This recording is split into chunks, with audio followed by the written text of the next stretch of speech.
दोस्तों आज की इस वीडियो में हम शेक्सपियर जो एक प्रोमिनेंट राइटर हैं आपके एग्जाम के पर्सपेक्टिव से उनसे रिलेटेड टॉप 30 प्रीवियस ईयर में जो एग्जामिनर ने बार बार रिपीट कर करके क्वेश्चंस पूछे हैं उनको कवर करने वाले हैं। जितने भी क्वेश्चंस होंगे वो सभी हिंदी और इंग्लिश दोनों ही भाषाओं में होंगे, जिससे कि हर एक क्वेश्चन की लाइन को आप अच्छे तरीके से समझ सकें।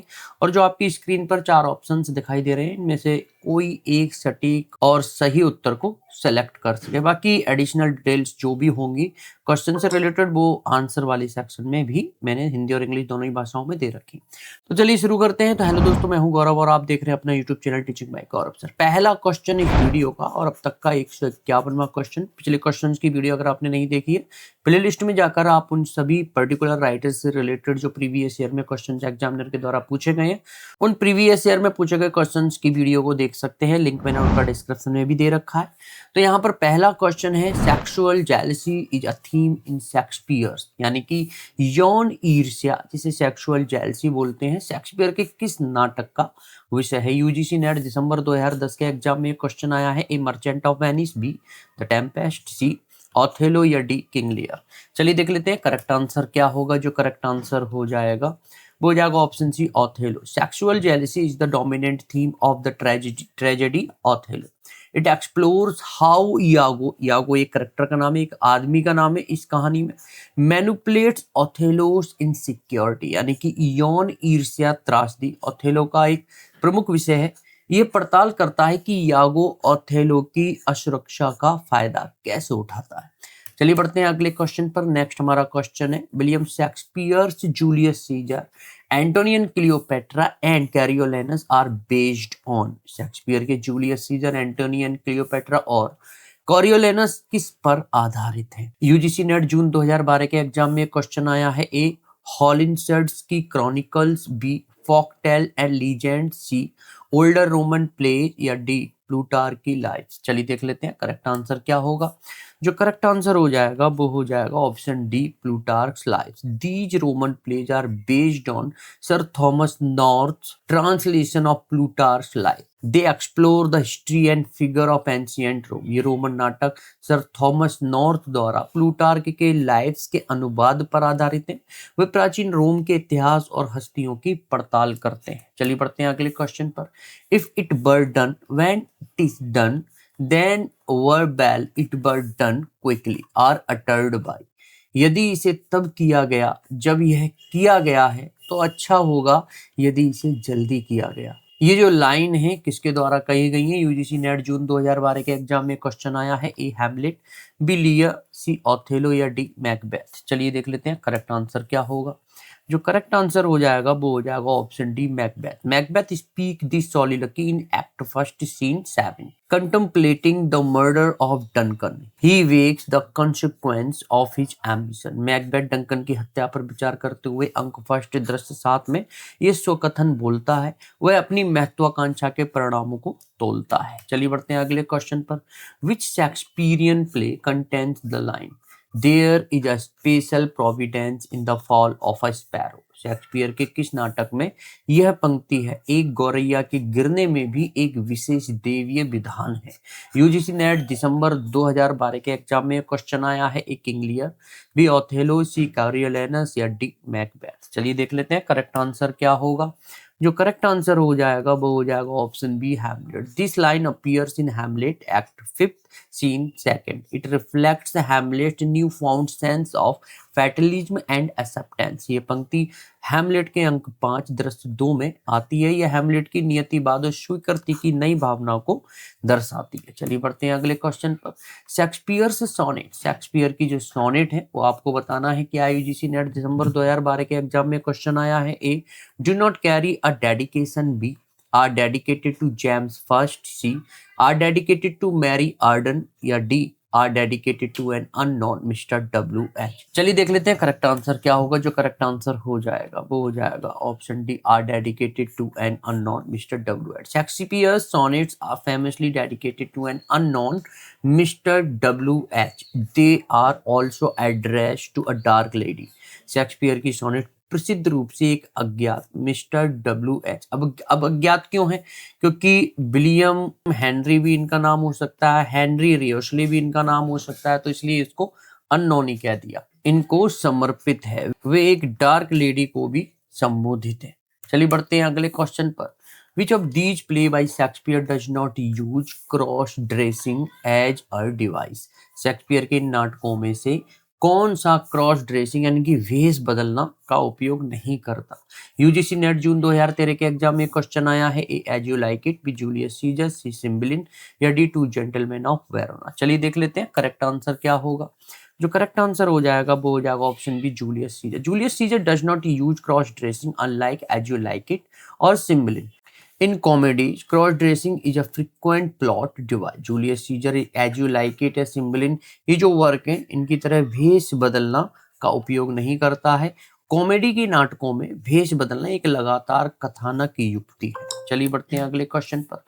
Who among the following gave a happy ending to King Lear? निम्नलिखित में से किसने किंग लियर को सुखांत यानी कि हैप्पी एंडिंग दी थी। यूजीसी नेट जी दिसंबर 2013 के एग्जाम में क्वेश्चन आया है। ए James queen, B Nahum TET, सी पैग वॉशिंगटन या डी चार्ल्स मैकलिन। चलिए देख लेते हैं करेक्ट आंसर क्या होगा। जो करेक्ट आंसर हो जाएगा वो हो जाएगा option B Nahum Tate. Nahum Tate wrote a version of King Lear in 1681 with a happy ending. In his version Cordelia survives and marries Edgar. Nahum Tate 1681 में सुखांत के साथ किंग लियर का एक संस्करण लिखा था। उनके संस्करण में कॉर्डेलिया जीवित रहती है और एडगर से शादी कर लेती है। चलिए बढ़ते हैं अगले क्वेश्चन पर। असर्सन ने Othello kill Desdemona, reason are because Desdemona committed infidelity. दावा क्या है? ओथेलो ने डेस्डेमोना को मार डाला था। डेस्डेमोना एक लड़की, एक करेक्टर है।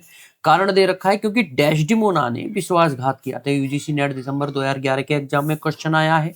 ए both A and R true and R is correct. B both A and R true but R is not correct. C A is true but R is false. D A is false but R is true। यहाँ पर आप video को pause करके सोच सकते हैं, विचार कर सकते हैं और सही उत्तर को सेलेक्ट कर सकते हैं। मैं यहाँ पर आंसर दिखा देता हूँ। जो सही उत्तर हो जाएगा, सही आंसर हो जाएगा वो हो जाएगा option C. A is true but R is false. Othello killed Desdemona but the reason is false as she was faithful. Othello was misled by Iago to believe she was unfaithful. Othello ने Desdemona को मार डाला लेकिन are जो है वो गलत है क्योंकि वह वफादार थी।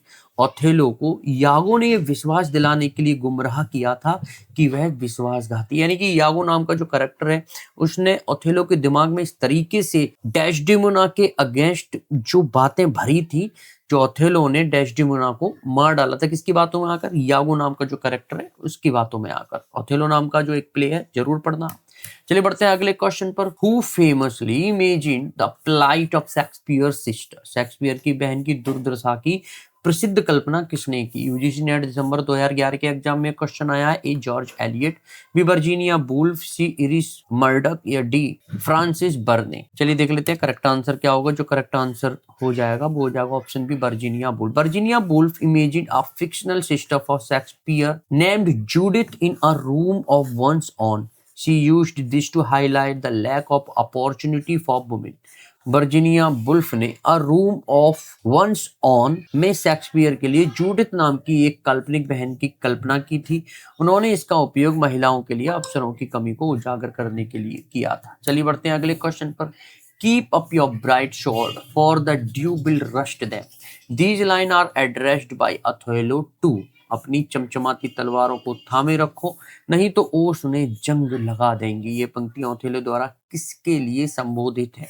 यूजीसी नेट जून 2014 के एग्जाम में क्वेश्चन आया है। A Roderigo and officers, B Brabantio Roderigo and officers, C the duke and senators या डी मॉन्टेनो एंड कैसियो। चलिए देख लेते हैं करेक्ट आंसर क्या होगा।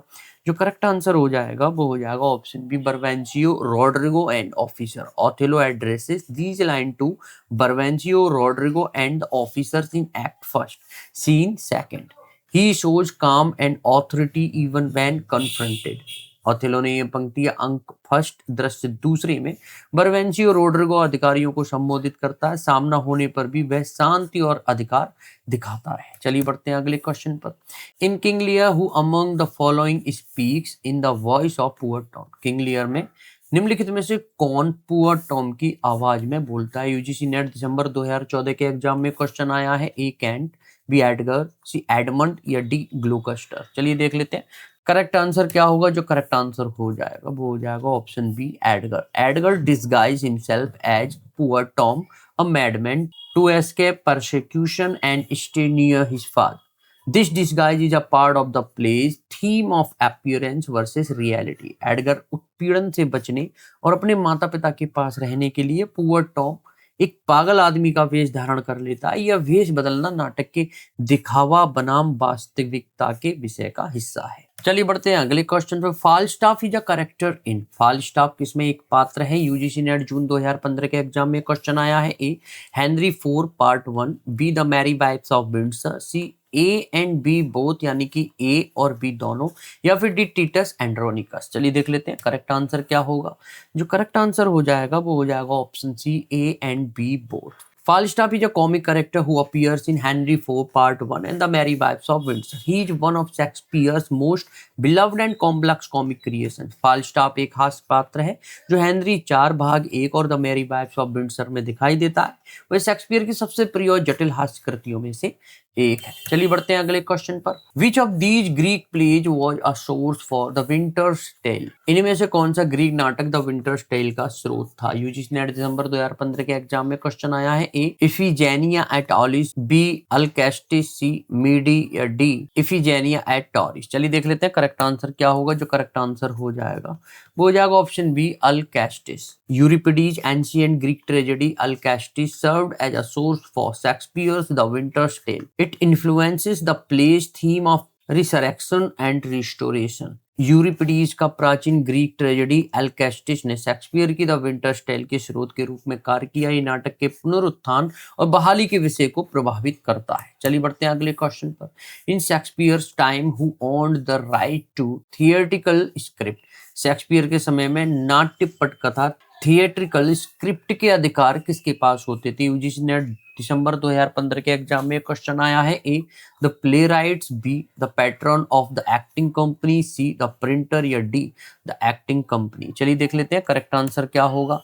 जो करेक्ट आंसर हो जाएगा वो हो जाएगा option D the acting company. During the Elizabethan era the acting company, not the playwright, owned the legal rights to the script they performed. This was standard practice in the theatre business of that time. Elizabethan युग के दौरान नाटककार के पास नहीं बल्कि अभिनय करने वाली कंपनी, जो एक्टिंग कंपनी जिसे बोला जाता है, उसके पास उन पटकथाओं के कानूनी अधिकार होते थे जिन्हें वे प्रदर्शित करते थे। चलिए बढ़ते हैं अगले क्वेश्चन पर। If you cannot understand an argument and remark, it's Greek to me. You are quoting. यदि आप किसी तर्क को नहीं समझ पा रहे हैं और टिप्पणी करते हैं, यह मेरे लिए ग्रीक यानी कि काला अक्षर भैंस बराबर है, तो आप खाली जगह को उद्धृत कर रहे हैं। यूजीसी नेट दिसंबर 2015 के एग्जाम में क्वेश्चन आया है। A John Milton, B Samuel Johnson, C William Shakespeare या डी जॉन डन। चलिए देख लेते हैं करेक्ट आंसर क्या होगा। जो करेक्ट आंसर हो जाएगा वो हो जाएगा option G William Shakespeare. The phrase "It's Greek to me" is from Shakespeare's Julius Caesar, spoken by Casca. It means that something is completely unintelligible. वाक्यांश "It's Greek to me" Shakespeare के Julius scissor से है, जो कास्का नाम का जो character है उसके द्वारा बोला गया है। इसका अर्थ है कि कुछ पूरी तरह से समझ से बाहर है। चलिए बढ़ते हैं अगले क्वेश्चन पर। In King Lear for what reason does Kent assume a disguise. King Lear में कैंट किस कारण से वेश धारण करता है? यूजीसी नेट जुलाई 2016 के एग्जाम में क्वेश्चन आया है। A to continue serve Lear though Lear has banished him, B to spy on Edmund, C to antagonize Goneril and Regan या D to revenge upon Lear for banishing him. चलिए देख लेते हैं correct answer क्या होगा। जो correct answer हो जाएगा वो हो जाएगा option A to continue to serve Lear though Lear has banished him. Kent disguise himself as Caius to continue serving King Lear faithfully even after being banished. His action highlight the theme of true loyalty. Kent राजा Lear की वफादारी से सेवा जारी रखने के लिए chaos का वेश धारण करता है, भले ही उसे निर्वासित कर दिया गया हो, उसके कार्य सच्ची वफादारी के विषय को उजागर करते हैं। चलिए बढ़ते हैं अगले क्वेश्चन पर। Shakespeare's narrative poem is. Shakespeare की कथात्मक कविता जिसे नैरेटिव पोइम बोलते हैं वो है कौन सी है? आपको बताना है। टीजीटी 2005 के एग्जाम में क्वेश्चन आया है। A Venus and Adonis, B Hero and Leander, C Romeo and Juliet, या डी सिम्बलिन। चलिए देख लेते हैं करेक्ट आंसर क्या होगा। जो करेक्ट आंसर हो जाएगा वो हो जाएगा ऑप्शन है Venus and Adonis. Venus and Adonis 1593 is a long narrative poem written by William Shakespeare. He referred to it as the first hour of my invention. Venus and Adonis जो 1593 में आई थी, William Shakespeare द्वारा लिखित एक लंबी कथात्मक कविता है।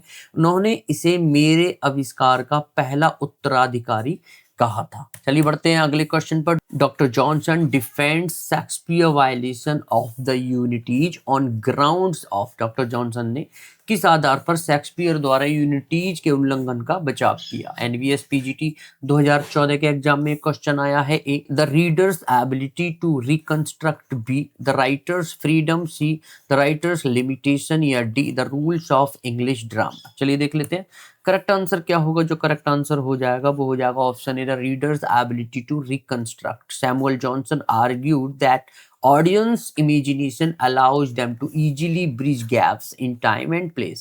He believed the unities of time and place were not essential for dramatic impact. Samuel Johnson ने तर्क दिया है कि दर्शकों की कल्पना उन्हें समय और स्थान के अंतराल को आसानी से पाटने की अनुमति देती है। उनका मानना था कि नाटकीय प्रभाव के लिए समय और स्थान की एकता आवश्यक नहीं थी। चलिए बढ़ते हैं अगले क्वेश्चन पर। Sir Toby Belch and Sir Andrew Aguecheek are famous characters in. Sir Toby Belch और सर एंड्रयू ऑक्चीक किसमें प्रसिद्ध पात्र है। एनवीएस पीजीटी 2014 के एग्जाम में क्वेश्चन आया है। A, as you like it, B, measure for measure, C, a midsummer night's dream, या डी, 12th नाइट। चलिए देख लेते हैं करेक्ट आंसर क्या होगा। जो करेक्ट आंसर हो जाएगा वो हो जाएगा option D, 12th night. These character provide comic relief in 12th night. Sir Toby is Olivia's uncle and Sir Andrew is a wealthy but foolish suitor. ये पात्र 12th नाइट में हास्य यानी कि हंसी लाने के लिए यूज किए गए हैं। सर टॉबी नाम का जो कैरेक्टर है, ओलिविया नाम की जो लड़की है उनके चाचा है, और सर एंड्रू एक अमीर लेकिन मूर्ख जो हैं उनके साथी हैं। किनके? सर टॉबी बेल्च के। चलिए बढ़ते हैं अगले क्वेश्चन पर। In as you like it who said all the world is a stage. As you like it में किसने कहा सारी दुनिया एक मंच है। पीजीटी 2002 और 2010 के एग्जाम में क्वेश्चन आया है। A, Touchstone to Celia, B, Rosalind to Orlando, C, Jaques to Duke Senior, या D, Adam to Duke Frederick. चलिए देख लेते हैं करेक्ट आंसर क्या होगा। जो करेक्ट आंसर हो जाए वो हो जाएगा option C, Jaques to Duke Senior. The melancholy Jaques speak this famous monologue to Duke Senior in act second scene 7।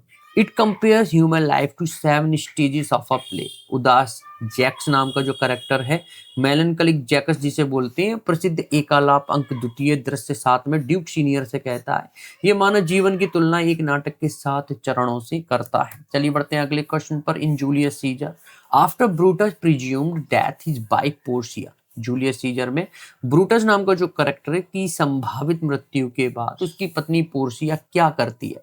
KVS PGT 2017 के एग्जाम में क्वेश्चन आया है। ए, रीमैरिज, बी, कमिट सुसाइड, सी, गोज इनटू हाइडिंग, या D, goes into exile. चलिए देख लेते हैं correct answer क्या होगा। जो करेक्ट आंसर हो जाएगा वो हो जाएगा option B, commit suicide. Upon hearing of the turmoil and Brutus struggles Portia commit suicide. C, repeatedly died by swallowing hot coals। उथल पुथल और ब्रूटस के संघर्षों के बारे में सुनकर पोर्शिया आत्महत्या कर लेती है। कथित तौर पर उसकी मृत्यु गर्म कोयले को निगलने से होती है। चलिए बढ़ते हैं अगले क्वेश्चन पर। Kill Claudio, who made this demand and in which play. Claudio को मार डालो, यह मांग किसने और किस नाटक में की थी।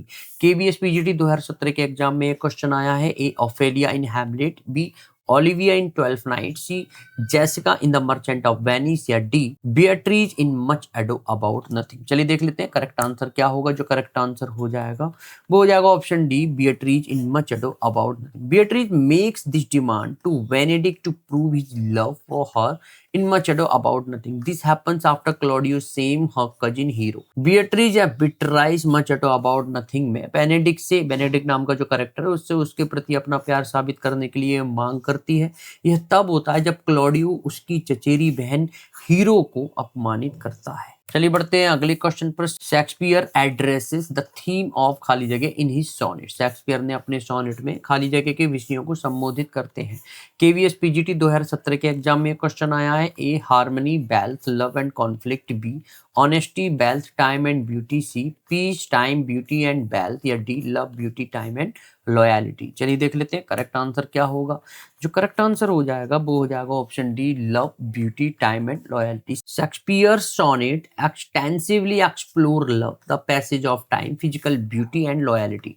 They are primarily addressed to a fair youth and a dark lady। Shakespeare के सोनेट प्रेम, समय बीतने, शारीरिक सुंदरता और वफादारी की व्यापक रूप से पड़ताल करते हैं। वे मुख्य रूप से एक फेयर यूथ और एक डार्क लेडी को संबोधित है। चलिए बढ़ते हैं अगले क्वेश्चन पर। Conflict between desire for vengeance and voice of conscience leads to the downfall of the tragic protagonist in. प्रतिशोध की इच्छा और विवेक की आवाज के बीच संघर्ष किसमें दुखद नायक के पतन का कारण बनता है। केवीएस पीजीटी 2017 के एग्जाम में ये क्वेश्चन आया है। A Hamlet, B Macbeth, C Othello, D Antony and Cleopatra. चलिए देख लेते हैं करेक्ट आंसर क्या होगा।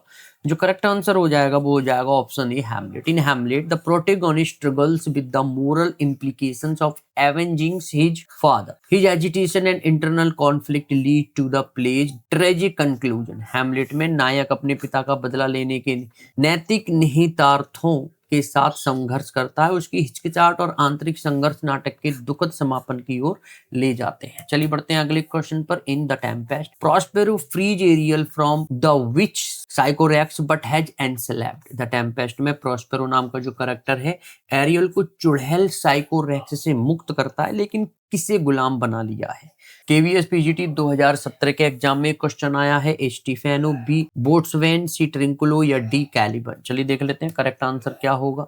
जो करेक्ट आंसर हो जाएगा वो हो जाएगा option D Caliban. Prospero keeps Caliban as his slave on the island after taking control from Sycorax. Caliban is the deformed son of the witch Sycorax. Sycorax से नियंत्रण लेने के बाद प्रॉस्पेरो द्वीप पर कैलिबन को अपने दास के रूप में रखता है। कैलिबन चुड़ैल साइकोरेक्स का विकृत बेटा है। चलिए बढ़ते हैं अगले क्वेश्चन पर। Apart from Mark Antony and Octavius Caesar, who was the third member of the triumvirates in the Antony and Cleopatra। Antony and Cleopatra में मार्क एंटोनी और ऑक्टिवियस सीजर के अलावा ट्रियम्विरेट का तीसरा सदस्य कौन था। केवीएस पीजीटी 2017 के एग्जाम में क्वेश्चन आया है। ए लैपिडस, बी एनोबार्बरस, सी पोम्पे, या डी एग्रिप्पा। चलिए देख लेते हैं करेक्ट आंसर क्या होगा। जो करेक्ट आंसर हो जाएगा वो हो जाएगा option A Lepidus. Lepidus was the third member of the second triumvirates that ruled the Roman empire. He is often portrayed as the weakest and least influential member. Lepidus द्वितीय triumvirate का तीसरा सदस्य था जिसने रोमन साम्राज्य पर शासन किया था। उसे अक्सर सबसे कमजोर और कम प्रभावशाली सदस्य के रूप में चित्रित किया जाता है। चलिए बढ़ते हैं अगले क्वेश्चन पर। Where was Hamlet studying when he was summoned to Denmark on the death of his father. Hamlet कहाँ पढ़ रहा था जब उसे अपने पिता की मृत्यु पर डेनमार्क के लिए बुलाया गया था। केवीएस पीजीटी 2017 के एग्जाम में क्वेश्चन आया है। A France, B Athens, C Germany, या डी इंग्लैंड। चलिए देख लेते हैं करेक्ट आंसर क्या होगा। जो करेक्ट आंसर हो जाएगा वो हो जाएगा option C Germany. Prince Hamlet was a student at the university of Wittenberg in Germany. He returns to Elsinore for his father's funeral and his mother's wedding. राजकुमार Hamlet Germany के Wittenberg विश्वविद्यालय में एक छात्र था। वह अपने पिता के अंतिम संस्कार और अपनी मां की शादी के लिए एल्सिनोर लौटता है। चलिए बढ़ते हैं अगले क्वेश्चन पर। In Shakespeare's Macbeth who is Ross referring to when he uses the description Bellona's bridegroom. Shakespeare के मैकबेथ में रोज किसे संदर्भित कर रहा है जब वह वेलोना के दूल्हे, जिसे वेलोनाज ब्राइडग्रूम बोल रहे हैं, विवरण का उपयोग करता है। आरपीएससी पीजीटी 2016 के एग्जाम में क्वेश्चन आया है। ए बैंको, बी मैकडोनल्ड, सी मैकबेथ, या डी फ्लुएंस। चलिए देख लेते हैं करेक्ट आंसर क्या होगा। जो करेक्ट आंसर हो जाएगा वो हो जाएगा option C Macbeth. Rose calls Macbeth Bellona's bridegroom to praise his unparalleled skill and bravery in battle. Bellona was the Roman goddess of war. Ross युद्ध के मैकबेथ के अद्वितीय कौशल और बहादुरी की प्रशंसा करने के लिए उसे बेलोना का दूल्हा कहता है। बेलोना युद्ध की रोमन देवी थी। चलिए बढ़ते हैं अगले क्वेश्चन पर। Was the hope drunk wherein you dressed yourself? What hope is Lady Macbeth talking about in Shakespeare's play Macbeth? क्या वह आशा नशे में थी जिसमें तुमने खुद को तैयार किया था। शेक्सपियर के नाटक मैकबेथ में लेडी मैकबेथ किस आशा के बारे में बात कर रही है। आरपीएससी पीजीटी 2016 के एग्जाम में क्वेश्चन आया है। A to kill Macduff, B to be king hereafter, C to get the damned spot of blood out, या D to believe that Banquo's ghost would not plague Macbeth. चलिए देख लेते हैं correct answer क्या होगा। जो correct answer हो जाएगा वो हो जाएगा option B, to be king hereafter. Lady Macbeth is questioning Macbeth's courage and his previous ambition to become king hereafter. She uses this metaphor to shame him and push him toward committing the murder. Lady Macbeth राजा बनने की महत्वाकांक्षा king ही after को पूरा करने के लिए Macbeth के साहस पर सवाल उठा रही है। वह उसे हत्या करने के लिए प्रेरित करने हेतु इस रूपक का उपयोग करती है।